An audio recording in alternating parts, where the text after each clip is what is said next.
I just wanted to see if there was a common thread for you between this film and Sin Nombre, because they seem on the face of it completely different. I don't know, what do you think? Is there a common thread?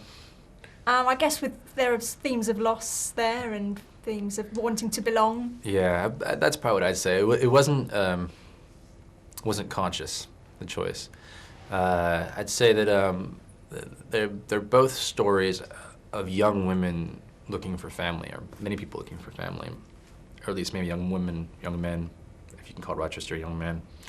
Also, just looking for companionship or someone that understands who they are on a core level, not just who they are on the outside. And a lot of period films have this kind of very particular style, and it's very static. And did you seek to break away from that in any way? No, it's exactly what I wanted to do. It's just be static. My last film was like on top of trains and handheld and running gun, and this film I wanted to just be patient and I guess more stately in a way. And I didn't want to force the camera to do anything. I just wanted to let these super talented people that I was casting and putting in the film sort of embody the roles and do their work and have the camera be as unobtrusive as possible. And previous adaptations have always seen the character of Jane being cast older than she is really in the book, whereas you've been faithful, and Mia looks very young in this role. Yeah. Was there any sort of controversy around that decision, or was everybody on board with that? No, everyone was on board. It was actually, we got financing of the film before I even did the casting. So before Michael or Mia were officially on, we already had the financing to go. So the sort of the green light wasn't contingent upon that. And then in terms of the decisions we made, I really, especially reading the book, I think I was sort of surprised by how young many of these characters were. You know, the Rivers sisters are like really just teenagers. They would have been, you know, between GCSEs and their A-levels, and here they are running off to be governesses in homes. And Mia is 18, she's fresh out of her charity school, so that's a very young age, a very impressionable age to be sort of thrust into these situations.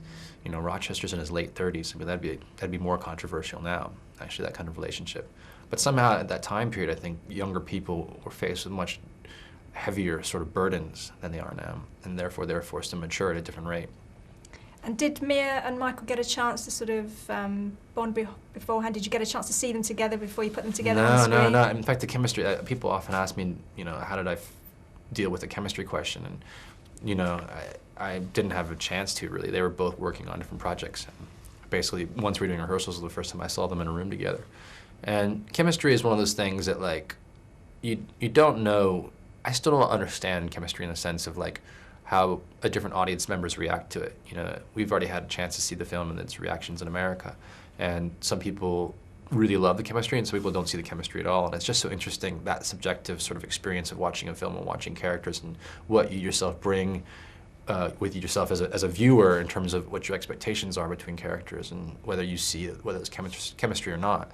And I definitely saw between them really interesting sort of bonding and interactions, and even as they're playing out scenes, the sort of subtle differences between takes. Like, what makes them amazing actors is their listening and their ability to sort of play off each other. And I think that maybe is the nucleus of chemistry, is that sort of that connection at that moment when you're filming.